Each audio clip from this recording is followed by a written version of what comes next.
hindi na po makakaila ang biglang pagsikat ng BYD. Kapag nag-drive ka ngayon sa kalsada ay marami ka nang makikita at masasalubong nito. At yan pong bigla ang pagsikat ng BYD ang isa sa dahilan kung bakit nagiging very controversial sila sa mundo ng automotive. Dito nga po sa channel natin, 2 beses na akong nag-vlog tungkol sa mga controversy sa BYD. Ang una po ay yung mga ipinaratang sa kanila ng Great Wall Motors chairman tungkol sa mga hindi patas na business practices nila doon sa China.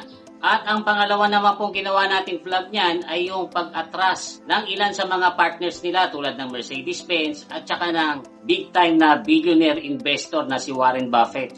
At salamat naman po sa inyong mga viewers ay napakarami pong nanood niyang mga vlogs natin. Doon naman po sa mga hindi pa nakakapanood niyan ay ilalagay ko po yung link sa description.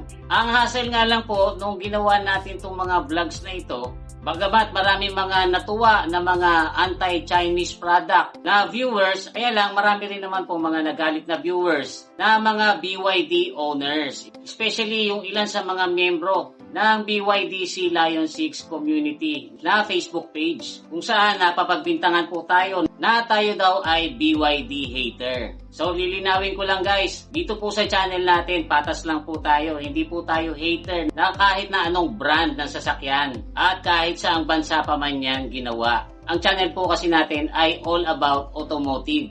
Kasama na po dyan yung mga news tungkol sa automotive world. Good news man or bad news ay inire-report natin. Basta actual na nangyari at naibalita na ng iba, lalo na ng mga foreign automotive news. Katulad na lang po, noong mapabalitang nalulugi ang Nissan, noong mapatunayang ng daya ang Toyota at saka Daihatsu sa safety test. Yung mga napakaraming nagrereklamo na mga nasiraan ng makina dahil sa wet belt design ng Ford, yung mga sumabog na airbags ng Honda, pati yung pandaraya ng Volkswagen sa emissions test kung saan napakaraming ni-recall na units. So hindi po natin sinisingle out ang BYD dito. Kasi guys, ito nga mga veteranong car companies na European, American, or Japanese brand ay nagkakaroon ng issue. E di how much more yung baguhan pa lang ng mga Chinese brands. Pero tulad nga po ng sabi ko sa inyo kanina, mapa good news or bad news man ay nire-report natin, basta interesting at pakikinabangan ng viewers. Kaya ngayon ay yung good news naman ng tungkol sa BYD ang pagkukwentuhan natin. Siguradong yung mga anti-China products naman ang babati ko sa atin dito. Pero okay lang po yun kasi may kasabihan nga po sa English na you can't please everybody. So guys, sa last vlog po natin ay ikinuwento ko na dumadami yung mga shipping firms na tumatanggi ng magsakay ng mga EV at saka hybrid sa mga barko nila. At kasama na po dyan yung mga barko dito sa Pilipinas ng Tugo.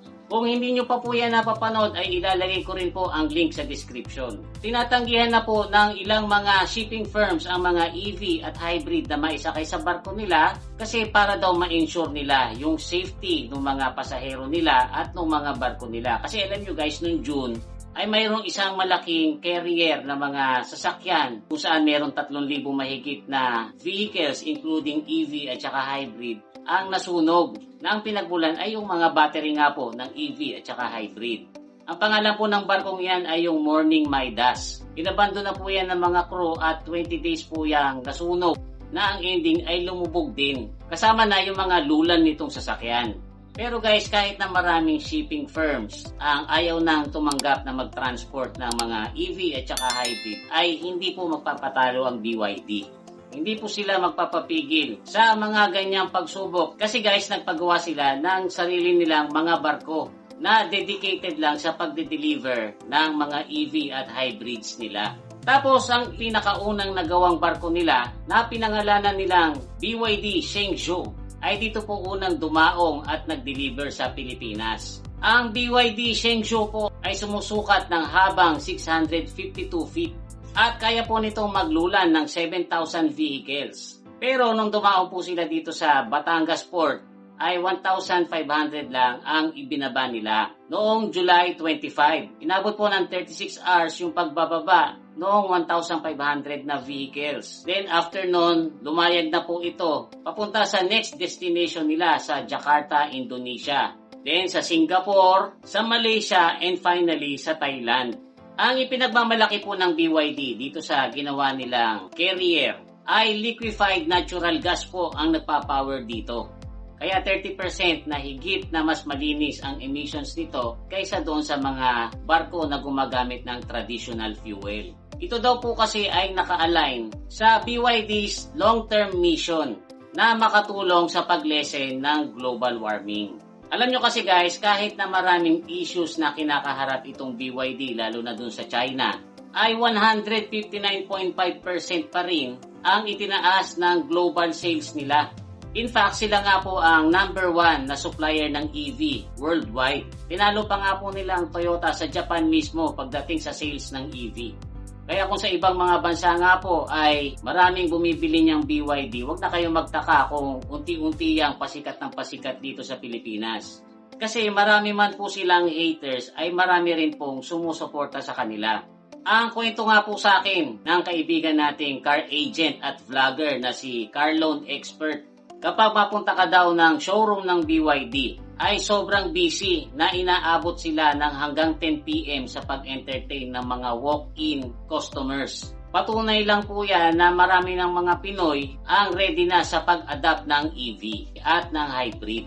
Ang sabi nga po ng Managing Director ng BYD Cars Philippines, asahan daw natin na madadagdagan or mapapadalas pa yung pag-deliver dito ng mga barko ng BYD. Yan ay dahil sa steadily dumadami daw talaga ang sales nila. 82% ng market shares ng NEV or New Energy Vehicle dito sa Pilipinas ay sa kanila nanggagaling. Noong 2024 ay nakapagbenta po sila ng 4,780 NEVs. 2,669 po niyan ay mga BYD Sea Lion 6 DMI, which is ang top-selling model nila. Tapos yung remaining 2,078 naman na naibenta nila ay combinations ng mga ibang units na available sa kanila na pinangungunahan ng BYD Atto 3. Kaya doon po sa mga nanonood na aktibong anti-China products ang ipinaglalaban, sa totoo lang po ay wala naman po talaga tayong magagawa na. Parte na po kasi talaga ng buhay natin. Actually, hindi lang tayo, pati ng buong mundo na makabili sa ayaw mo't sa gusto ng mga produkto na ginawa sa China. Tapos doon naman po sa mga nakabili or pabili pa lang ng BYD or any Chinese cars. Ipapaalala ko lang po sa inyo na walang perpektong sasakyan at lalong walang perpektong car company. Lahat po yan kahit na yung mga matatagal na, kahit saang bansa pa po yan nagmula. Nakaranas at nagkaroon na rin po sila ng mga issues na napagkwentuhan na natin dito sa channel natin. At umasa po kayo na in the future, meron pa rin tayong mapapagkwentuhan na mga issues nila. Kahit kailan po kasi, tanggapin na natin na hindi nila mape-perfect ang sasakyan. Kaya kung makakarinig kayo or makakapanood kayo ng news or report na hindi maganda tungkol sa Chinese car nyo or dun sa Chinese car company kung saan nyo yan nabili, ay natural lang po yun. Kasi kung yung nga po mga veteranong car companies nakaranas na ng mga recalls, mga demanda at yung iba nga ay nalulugi pa, how much more yung mga baguhang Chinese cars? Hindi po talaga sila may exempt dyan. Mas mainam na po na pinagkukwentuhan natin yung mga issues niyan kasi para makapag-ingat tayo or yung mga pabili pa lang. Tapos, para mas paghusayan ng mga car companies yung pagdidesign nila at pagmamanufacture ng mga sasakyang ibebenta nila sa atin. So guys, I hope na may natutunan kayo dito sa konting kwentuhan natin or at least man lang na-enjoy nyo. Kung meron pa po kayong mga gustong idagdag, ay pwede nyo po yang ilagay sa comment section natin sa baba. Huwag nyo lang pong kakalimutang mag-like at saka mag-share. Muli, ito po si Kuya Mikmik na nagsasabing, palagi kang lamang pag marami kang alam. Bye-bye!